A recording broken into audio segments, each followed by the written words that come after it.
Es su forma de mirar, viendo todo bien o mal. Aún así, Él cubre mi pesar por probar su fidelidad. Es la forma en que provee toda mi necesidad, hasta su vida derramar por probar su fidelidad. Fidelidad.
Buenos días, mis amados hermanos. Dios les bendiga a todos.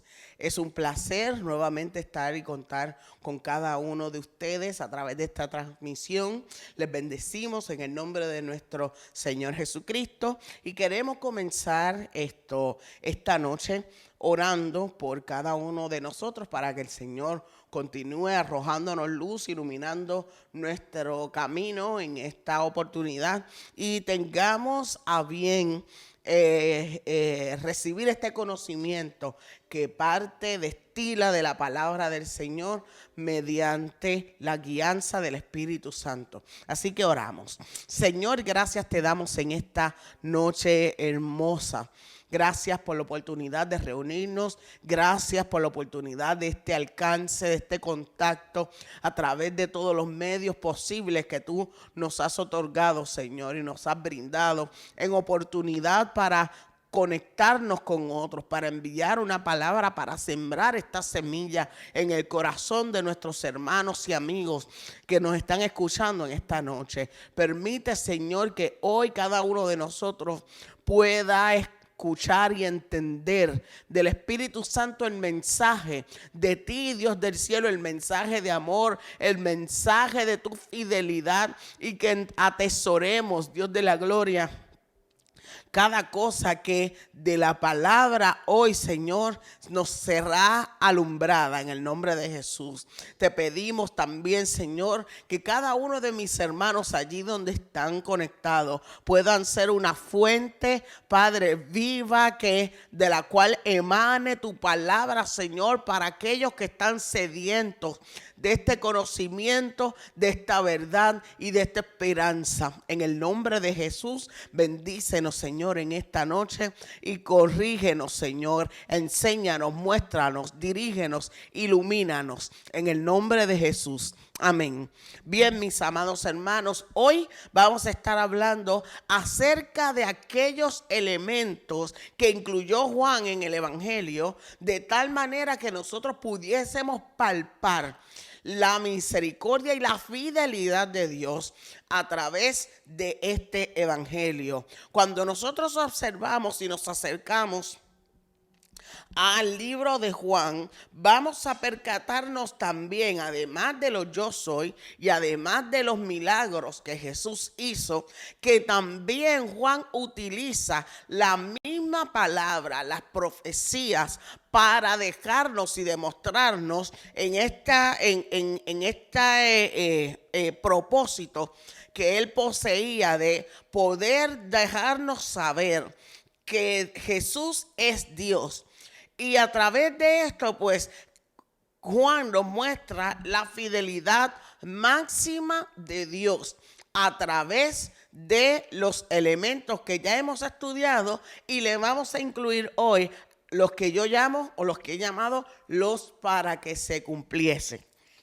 Bien, en primer lugar nosotros tenemos que refrescar el conocimiento de que Jesús representa la máxima fidelidad de Dios con su pueblo, siendo el Mesías, cumpliendo cada una de las profecías, pero también en la máxima fidelidad de Dios expresada a toda la humanidad, convirtiéndose Cristo en el postrer Adán. En la encarnación como hijo de Dios, Dios cumple su palabra con el pueblo de Israel. En su encarnación como Emmanuel, Él es el Mesías prometido para el pueblo de Israel, tal y como Él lo había anunciado. Pero cuando también se convierte en el Emmanuel para toda la humanidad, Dios cumple fielmente con cada una de las palabras que Él había prometido. Así es que cumpliendo todas sus promesas, no hay proximidad mayor a la fidelidad máxima de Dios que no sea la misma figura de Jesucristo. La iglesia reconoce que Jesús no es un mero hombre, no es un hombre más, no es Dios divinizado, no es un hombre hecho deidad, sino que es Dios mismo cumpliendo con su plan. Representa a Dios la figura en Dios presente en una figura de hombre que se entrega sin reservas a la humanidad. Es de suma importancia que nosotros entendamos que Cristo no es un hombre que se ha hecho deidad, sino que Cristo es Dios mismo, cumpliendo Dios mismo en la figura de un hombre, entregándose sin reservas y cumpliendo con todas las cosas que él mismo había prometido desde antes de la fundación del mundo. Así es que la fidelidad de Dios en Jesús es ante todo un asunto divino. Dios es fiel a cabalidad. Y esto es lo que nos quiere presentar el Evangelio de Juan. Por lo mismo, la iglesia debe entender que todo lo que el Señor hizo, perdonando a su pueblo, perdonando a la humanidad, ofreciendo su vida, habría de estar enmarcado en una serie de profecías que una por una fueron cumpliéndose a través de la palabra y de la vida de Jesucristo, y lo podemos ver en los evangelios. Vamos a ver cómo es que lo hace Juan. Por lo mismo, nosotros también debemos entender que no solamente cuando Cristo da su vida, sino también que cuando resucita, nosotros debemos entender como Dios mostrando su amor y sobre todo un amor gratuito para toda la humanidad. En cierto sentido es razonable pensar que el justo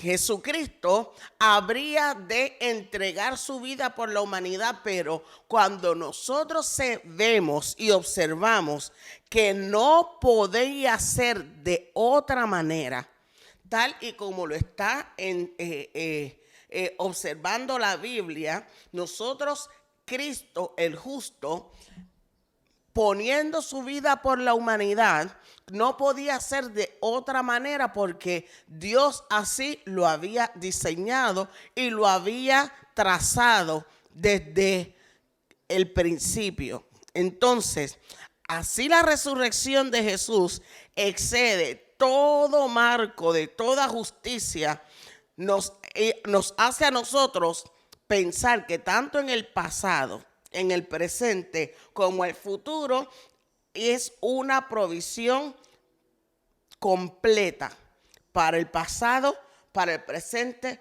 para el futuro. Una provisión completa, una provisión perfecta, una provisión que no tiene límite, va mucho más allá de lo que nosotros pudiésemos comprender. Cómo Dios hizo provisión y nos predestinó en Él mismo para salvación y para que se cumpliese en Él mismo también todas las cosas que habían sido anunciadas acerca de Cristo, su resurrección, su muerte y toda la humanidad. Amén. Entonces, así Jesús con su encarnación está cumpliendo cada una de las promesas de la antigua alianza, y no solamente eso, sino que en Él se crean nuevas promesas en esta nueva alianza, en este nuevo pacto. Así es que se convierte en la figura de fidelidad perfecta. Y lo vemos a través del Evangelio de Juan, pero también nos hace a nosotros sumergirnos en este plan, en esta alianza de fidelidad, porque para que sea una alianza, para que sea un pacto, debe existir dos partes. Amén. Así que Jesús no solo representa la fidelidad de Dios con la humanidad, sino que también significa la máxima fidelidad del hombre con Dios. Para que la alianza sea tanto de una parte como de otra, el hombre debe observar también esa fidelidad y debe asociarse con Dios para cumplir con esa alianza. ¿Cómo el hombre llega a hacer esto? entendiendo las escrituras y hasta qué grado, si pudiésemos llamarlo así, fue Dios fiel para realizar y cumplir con su plan, para que todos nosotros nos devolviésemos al plan original de ser hechos para alabanza de su gloria. Si no entendemos hasta qué punto fue Dios fiel, nosotros no podemos entrar con pleno conocimiento dentro de esta alianza, dentro de este pacto. Si Jesucristo representa la fidelidad máxima de Dios y cómo en este plano estamos nosotros siendo partícipes de esta nueva alianza, comprendemos nosotros cómo Juan nos presenta esta fidelidad de Dios y hasta qué punto Dios realizó no solamente su plan, sino que cumplió con su parte del pacto, y ahora nosotros nos toca participar, no solamente gozar, participar de esta alianza maravillosa. Entonces, vamos a ver cómo lo hace Juan. Al principio de estos estudios dijimos que el libro de Juan, entre muchas otras, tiene una función apologética: demostrar, dejar en evidencia, demostrar con hechos, demostrar fomentando el estudio, recordando lo que dicen las escrituras, demostrar con explicación que Jesucristo es Dios. Amén. Entonces, dentro de esa función apologética, nosotros vamos a encontrar que Juan dice: en el principio era el verbo. Vamos a observar que en esa función apologética, Juan dice: y él hizo estos milagros.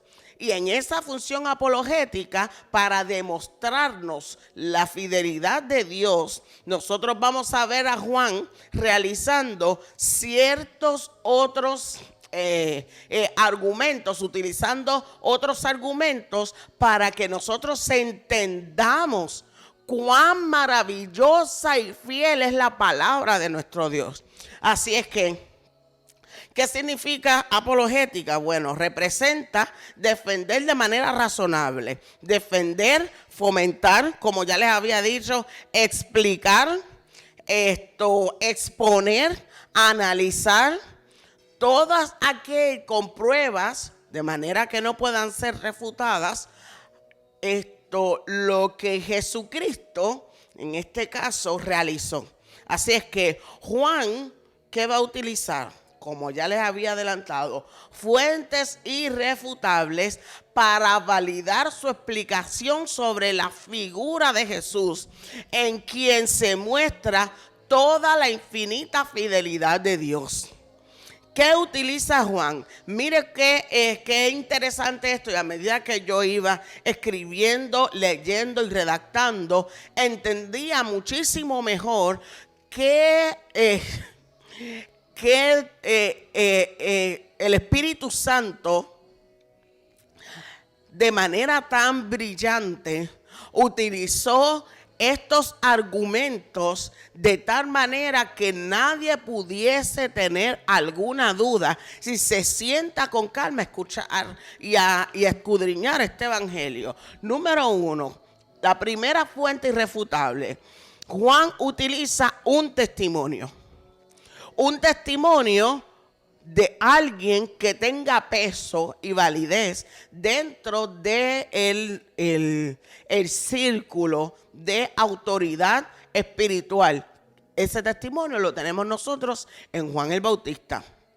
¿Qué es un testimonio? Algo que se dice con plena seguridad y está basado en una experiencia, y como está basado en una experiencia, nadie lo puede refutar, porque es tu vivencia.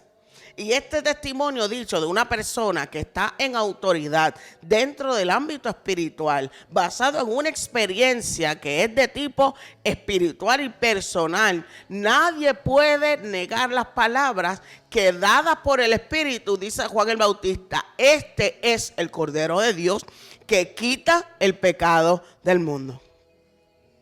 Entonces, este testimonio hablado, un testimonio público, que fue lo que dio Juan el Bautista, traído a su corazón y a su mente a través del Espíritu Santo, es la primera prueba irrefutable. Todo aquel que supiese que sobre Juan había algo especial de Dios iba a recibir este testimonio como fiel, verdadero y fidedigno. Lo segundo que utiliza Juan en su evangelio son testigos oculares. ¿Quién puede decirle a alguien que vio y que escuchó que lo que vio y escuchó no es cierto? Así es que Juan, que en capítulo 3:23 dice, y de lo que ha visto y oído testifica, pero nadie recibe su testimonio. La palabra ver y oír son repetidas muchas veces en el evangelio de Juan. ¿Por qué? Testigo, mártir. Yo estuve allí, yo lo palpé, yo lo sentí, yo lo escuché. Las palabras que dijo son reales porque yo estuve allí. Por lo tanto, un testimonio basado en lo que se vio y lo que escuchó es una prueba indubitable. Nadie puede hacer a que otra persona piense que lo que vio o que lo que escuchó es irreal. Por lo tanto, participando Juan no solamente de aquellas experiencias de milagros públicos, sino de otras que no salieron a la luz pública, sino que solamente un puñadito de 3 pudieron observar, convierte también en el testimonio ocular de Juan en una prueba que no se podía refutar. Tercero, testimonio sobrenatural. ¿Qué nosotros podemos llamar como testimonio sobrenatural? Los milagros y las señales. ¿Quién puede negar que estando sentados 10,000, 5,000 personas fueron alimentadas de una misma canasta? Son demasiados testigos. Amén.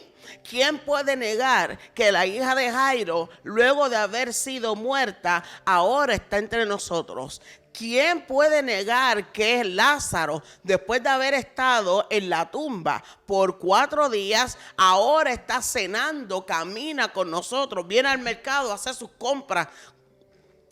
Cada uno de estos testimonios sobrenaturales a los que se refiere Juan son la confirmación de la revelación de Cristo. Los milagros, las señales son para apoyar el mensaje de Dios a través de su Hijo Jesús. Este es mi Hijo amado. Amén. Así es que ya tenemos el testigo ocular, tenemos el testimonio de alguien importante y tenemos este testimonio sobrenatural. Las declaraciones que las personas podían dar acerca de lo que Jesús hizo con ellos le dan peso importante. El testimonio confirmado. ¿Qué es un testimonio confirmado? Es imprescindible dar un testimonio más allá de toda duda. Así es que Juan ofrece 2 maneras del testimonio confirmado. Primero, por medio de las señales, yo puedo corroborar que esta era mi hija, que había muerto y ahora está viva. Segundo, había muchos testigos dentro de las multitudes que podían, es cierto, Él nos alimentó y éramos como 5,000 hombres. Por lo tanto, nadie podía negar cómo estas cosas podían ser confirmadas por otros. No solamente fue mi experiencia, yo estaba allí, este era mi hijo y nació ciego y ahora ve. Este es mi vecino y se sentaba todos los días frente al estanque para ver si alguien podía ayudarlo a sanar. Y Cristo lo hizo, Jesús lo hizo. Así es que estos son testimonios que pueden ser confirmados. El testimonio bajo juramento, cuando Jesús decía, amén, amén, de cierto os digo. hay una frase en el Evangelio de Juan como que se repite, esta frase se repite 25 veces, amén, amén, de cierto os digo. Y es tomada en esta época como un juramento, de cierto os digo. Cuando alguien decía estas palabras, estaba diciendo una verdad sumamente grande. Era una verdad que nadie podía llevarla a lo contrario, sino que cuando se utilizaba de cierto os digo, mire cómo dice capítulo 3 del libro de Juan en el verso 11. De cierto te digo que lo que sabemos hablamos y de lo que hemos visto testificamos.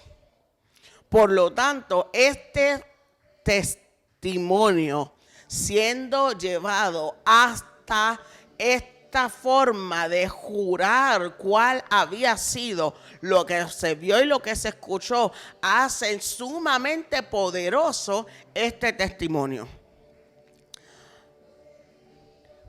Próximo sería el testimonio sellado, una señal de un documento oficial que es un sello. Por eso leemos del sello del testimonio de Jesús, así en Juan capítulo 3, verso 33. El que recibe su testimonio, ese atestigua que Dios es veraz. No hay en Dios mentira. Dios es veraz. Dice Juan capítulo 6, 27. Trabajad no por la comida que perece, sino por la comida que permanece para vida eterna, la cual os dará el Hijo del Hombre, porque a este señaló Dios. Eso es un testimonio sellado. A este ha señalado Dios el Padre. Por lo tanto, Jesucristo no es simplemente un hombre, es el Hijo de Dios señalado por Dios. Recuerde lo que ocurrió cuando Jesús fue a ser bautizado. Dios atestigua y pone su sello sobre él. Nadie puede negar de los que estaban allí, este es el Hijo de Dios. Este es mi Hijo en el cual me complazco. Próximo testimonio sería un testimonio de última voluntad. Las palabras griegas de testigos es martos, que viene de la palabra mártir. Uno que da testimonio mediante su muerte por decir lo que ha visto y lo que ha oído.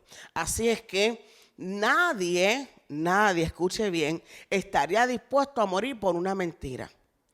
Si el evangelio en realidad hubiese sido algo que no hubiese experimentado por la gente, los testigos, los seguidores, las multitudes, hubiese terminado en no muy demasiado tiempo. Pero como la realidad es que la gente, muchísimos, miles, tuvieron la oportunidad de ver y experimentar lo que Cristo hizo con ellos, multiplicando panes y peces, lo que el Señor hizo con ellos y lo que todos vieron cuando resucitó a la hija de Jairo, todo lo que todos fueron testigos, de lo que todos fueron testigos cuando resucita a Lázaro. Nadie está dispuesto a morir por una mentira, pero sí estamos dispuestos a morir por la verdad. Estamos dispuestos a asumir consecuencias por decir la verdad. Por lo tanto, testimonio de los mártires, de última voluntad, tú puedes hacer conmigo lo que quieras, pero yo sé lo que yo vi y lo que yo oí. Por lo tanto, la muerte de cada mártir diciendo Jesucristo es el Señor, es que yo vi, yo estuve allí. cuando Él sanó. Yo estuve allí cuando Él alimentó. Yo estuve allí cuando Él levantó de entre los muertos. Yo estuve allí escuchando sus palabras. Yo estuve allí en el monte de la transfiguración. Eso es Juan diciendo: nadie está dispuesto a morir por una mentira, pero estamos dispuestos a ofrendar nuestra vida por la verdad. Y lo que estamos diciendo es lo que hemos visto y lo que hemos oído. Por lo tanto, la vida de cada mártir se convierte en un testigo fiel. Por eso es que a medida que los discípulos y los seguidores del camino iban siendo apedreados, maltratados, mancillados, muertos, alguien más se levantaba y decía: esto tiene que ser verdad. Amén, mis hermanos. Seguimos entonces con el testimonio apostólico. Yo, Juan, siendo apóstol, el discípulo amado de Jesús, atestiguo, digo, declaro estas cosas. ¿Qué palabras más poderosas que las de alguien que no solamente estuvo con él, de alguien que lo vio siendo crucificado en la cruz, de alguien que lo vio siendo resucitado entre los muertos, y alguien que compartió y que estuvo con él muchos días después de haber sido resucitado? Juan dice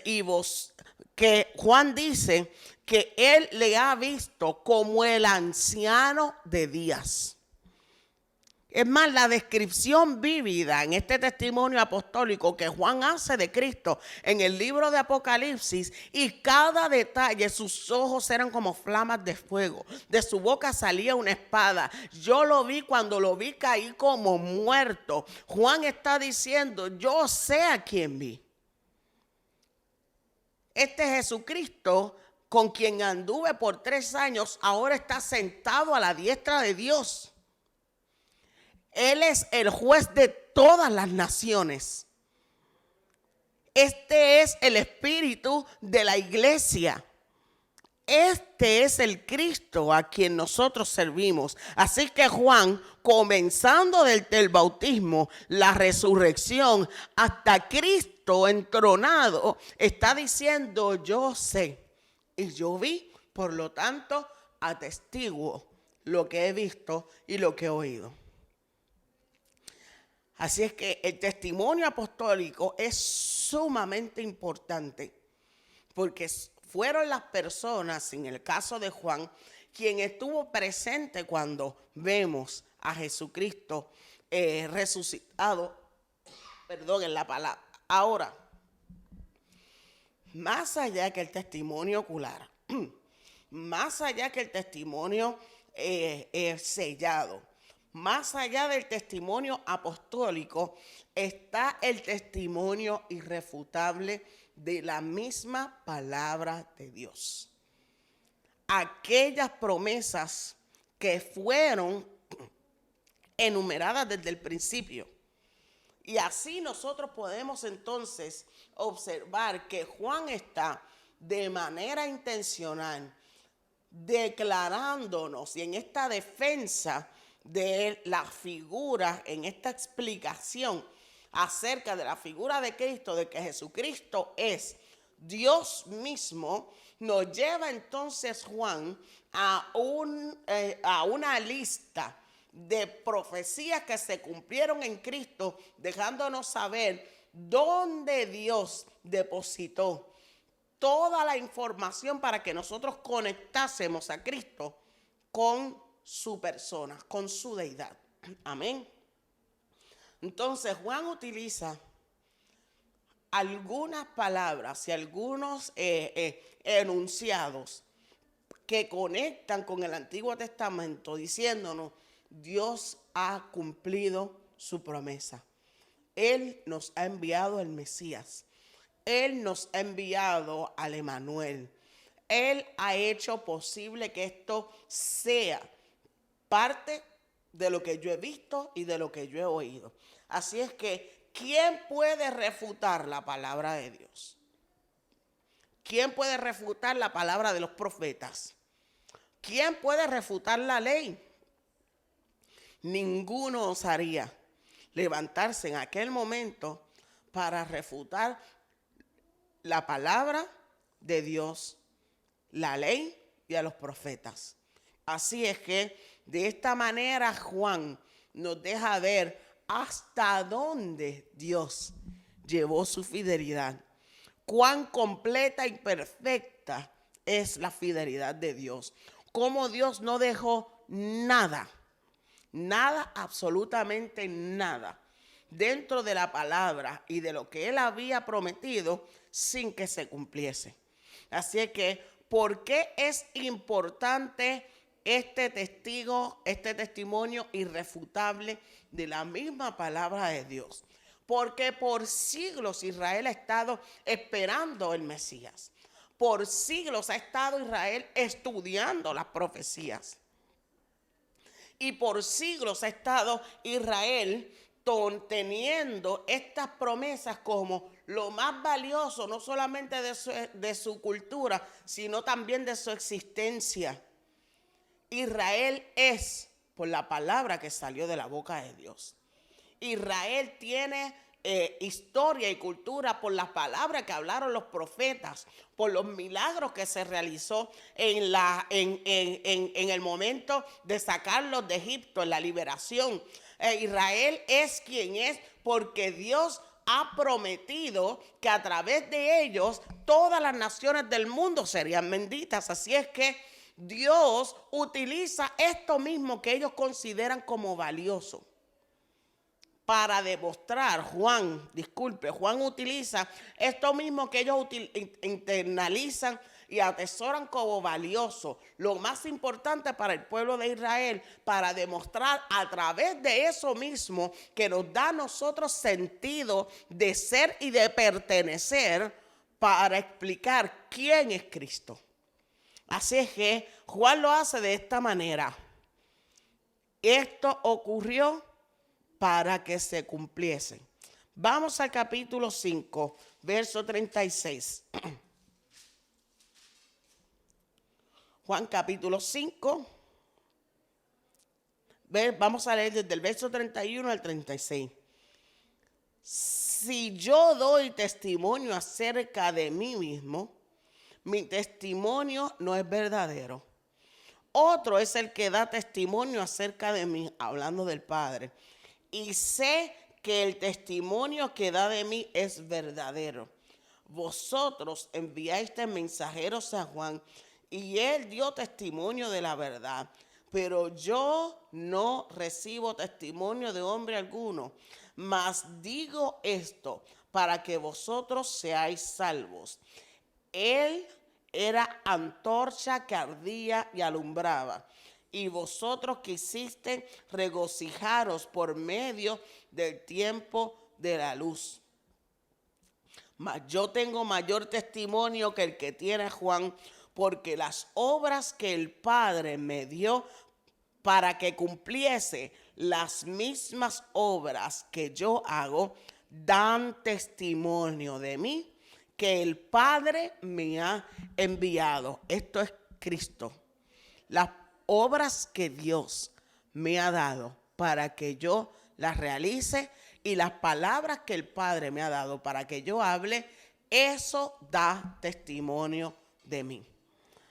Qué declaración más poderosa acerca de Jesucristo, hablando Él acerca de su ministerio y de su propio testimonio. Vamos al capítulo 12, verso 38. Mire, son poderosas las palabras que Cristo dice. Él está diciendo, el mismo Padre me ha dado.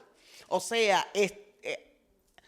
Cristo se está colocando en este renglón, esta categoría de escuchar la voz de Dios, de ser uno con Dios, de hablar las palabras de Dios y de hacer las obras de Dios. Amén. Juan capítulo 12, le voy a decir ahora si leemos del 38.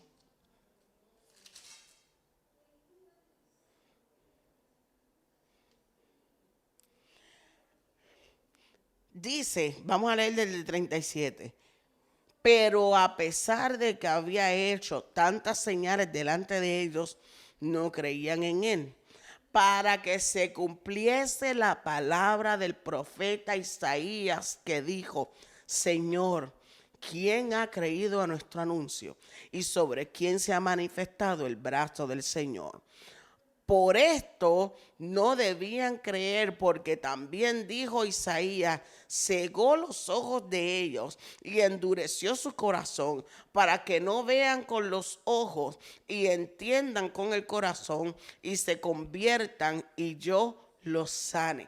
Mire qué poderosa declaración utilizada por Juan, cuando dice: las escrituras ya estaban anunciando. Y aquí es no solamente para explicar quién es Jesús, el que había sido anunciado por el gran profeta Isaías 700 años antes, con una vividez y con un detalle extraordinario, sino también que está poniendo en evidencia la actitud del pueblo. Dios ya había anunciado que habría de venir un Mesías y que ciertamente no iba a ser recibido ni que se iba a creer en él como ustedes estaban pensando. Así es que aquí hay esta profecía que se presenta de manera dual, tiene dos caminos. No solamente el Cristo que habla palabras que vienen del Padre, el Cristo que hace grandes maravillas, el Cristo que hace lo que del Padre le es revelado, sino que un pueblo que no entiende, ni comprende, ni recibe a ese Mesías. Así es que Juan está diciendo: esto que ocurrió era para que se cumplieran las palabras de Isaías, de un Jesús, de un Cristo que venía a cumplir con su trabajo, pero los suyos no les recibieron. Y es lo que dice en el capítulo 1 Juan: a los suyos vino, a lo que tenía que hacer, pero los suyos, el pueblo, no les recibió. Así es que está ahí muy bien explicado en el capítulo 12 del verso 37, 38 y 39. De hecho, leímos hasta el 40. En el capítulo 17 tenemos nosotros otra explicación. ¿Por qué ocurrió esto? Para que se cumpliese ¿qué? Dice: cuando estaba con ellos en el mundo y los guardaba en tu nombre. Si tiene la oportunidad, lea esta oración completa. A los que me diste, yo los guardé. Y ninguno de ellos se perdió, sino el hijo de perdición, para que la escritura se cumpliese. O sea, ¿de qué está hablándonos Juan cuando nos redacta esta oración de Jesús? En el verso 12 dice: para que se cumpliese la escritura. Si usted recuerda bien, se está hablando acerca de Judas.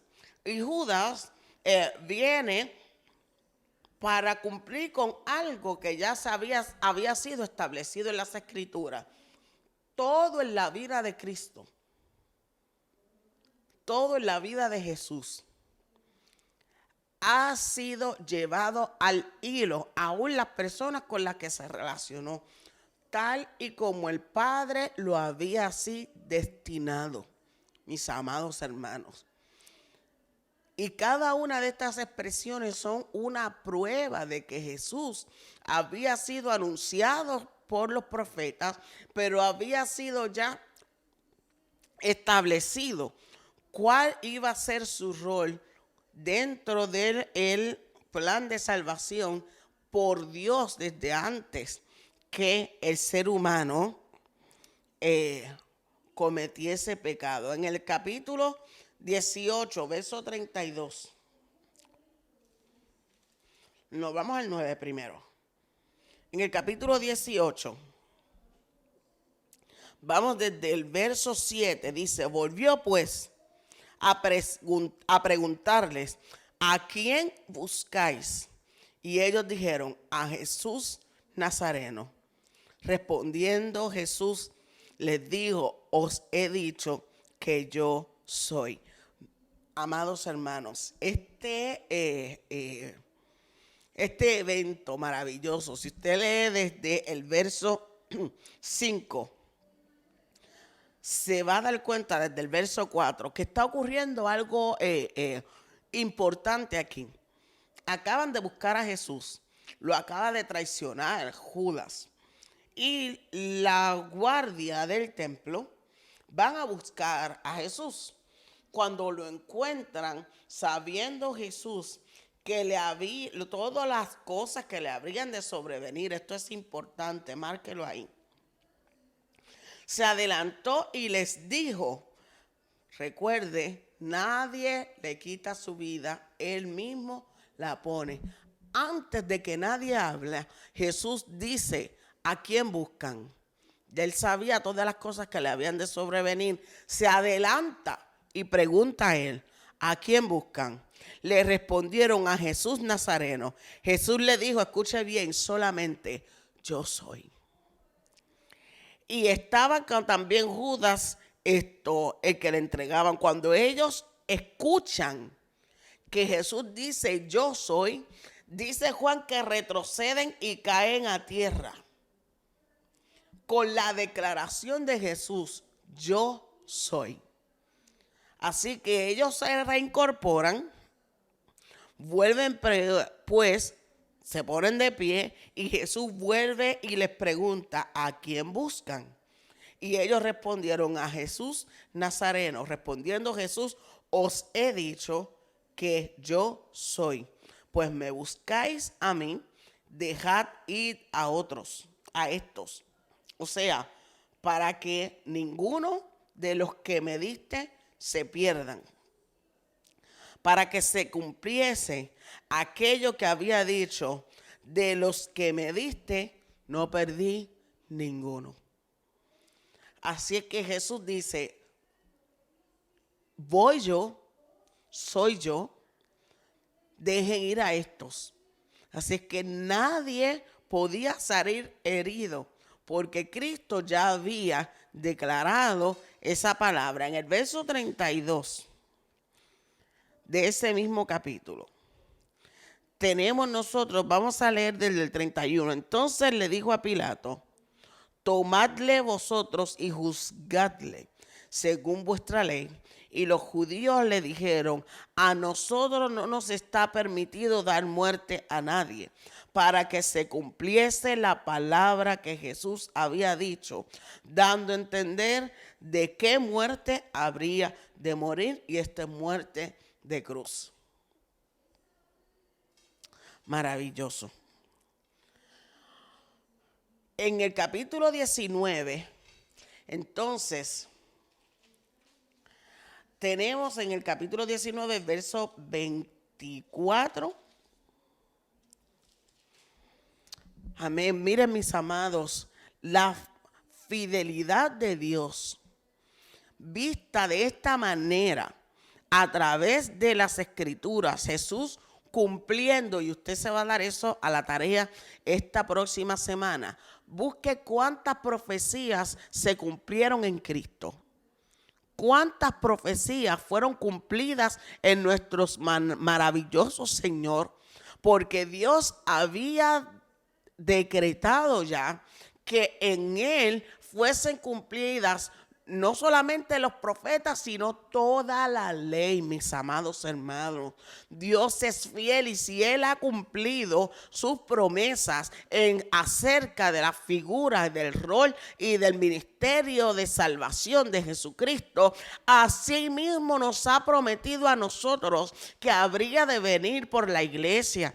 Nosotros tenemos que entender, y para cumplir nosotros con nuestra parte de esta alianza, de este pacto, comprender que Dios no hay sombra de duda ni de variación. Él es el mismo, por lo tanto, Él declaró una palabra, Él habló una palabra, Él mismo la habrá cumplir y nosotros tenemos que estar en el allí de Dios para poder disfrutar de esas maravillosas promesas cumplidas en el Señor. Si nosotros nos ponemos a cavilar y a pensar cuán maravilloso y poderosa ha sido esta palabra de Dios, que se han cumplido casi todas las profecías, mis amados iglesia, hermanos, esto lo que nos debe dar a nosotros es ánimo, lo que nos debe traer es bendición, lo que nos debe traer es paz y gozo. Estamos a punto de ver cumplidas en el Señor cada una de las promesas,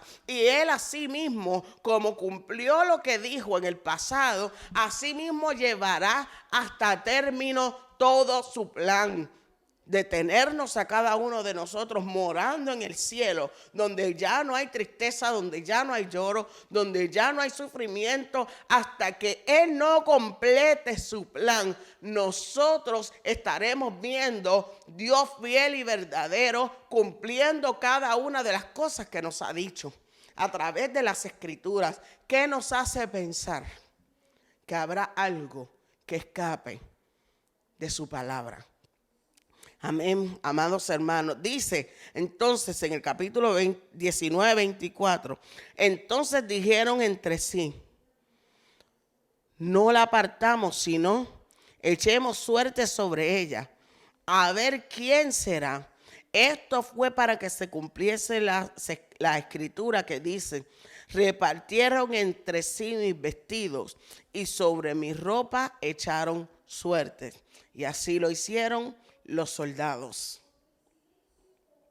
Juan 19, 28 dice, después de esto, sabiendo Jesús que todas las cosas se habían consumado, dijo, para que se cumpliese la escritura, tengo sed.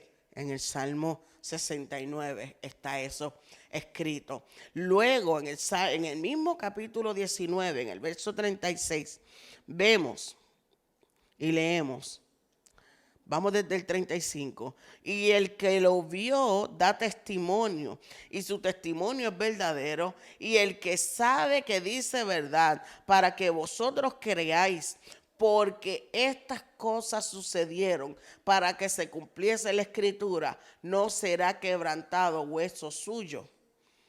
Por eso Jesús, a todos los crucificados, les rompía los huesos de las piernas para que no exhalaran, no se impulsasen hacia arriba, tomaran aire y entonces vivieran más.